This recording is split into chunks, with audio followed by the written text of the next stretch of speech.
I'm just hanging on for the ride.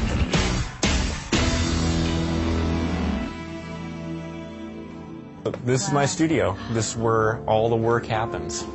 This looks like Ellie, who won the Hero Dog Awards a few years ago. I just got done with her and to be off to bronze in a few days.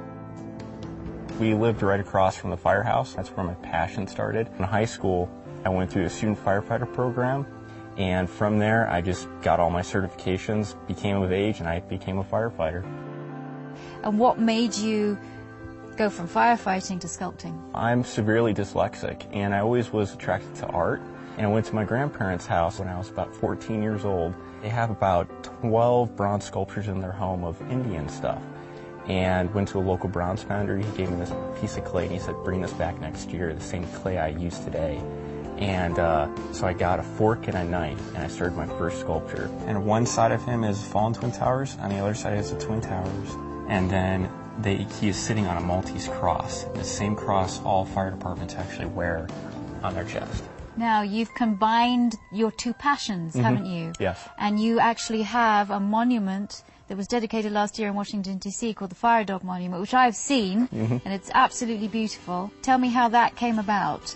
Well, there's a gentleman named Jerry Means, and he came to me about 4 years ago after I did my first sculpture. He loved my work, the detail, you know, that I know the gear, I know all that stuff. He said, this is what I would like to do. I need to raise the money, but are you willing to do it? And I said, yes. And it really depicts the human and animal bond between them. The firefighter looking down at the dog and the dog looking up at the firefighter. Tell me about your process. Once you get a subject, how do you go from the subject to creating a piece of art? And so what I do first is I actually make a metal frame out of it.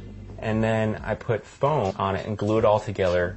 Then I take a lot of clay and I just start piling it on there and sculpting and reworking it, getting all the stitching and the creases. What I use is clay that never dries, and you can kind of touch it. It's kind of malleable. You can heat it up in the microwave, but be very careful with it.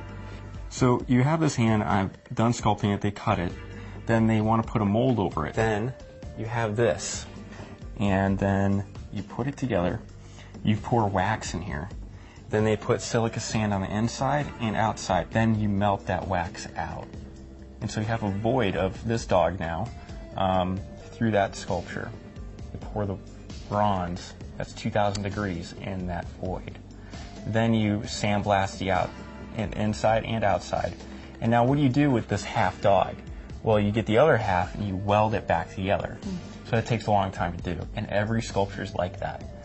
It takes about 3 months to go through the whole process. How long did the Fire Dog Monument in Washington take you?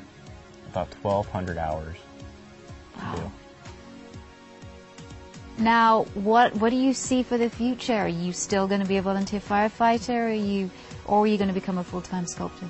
Well, right now I'm a full-time sculpture artist. I love art so much, and I love helping people.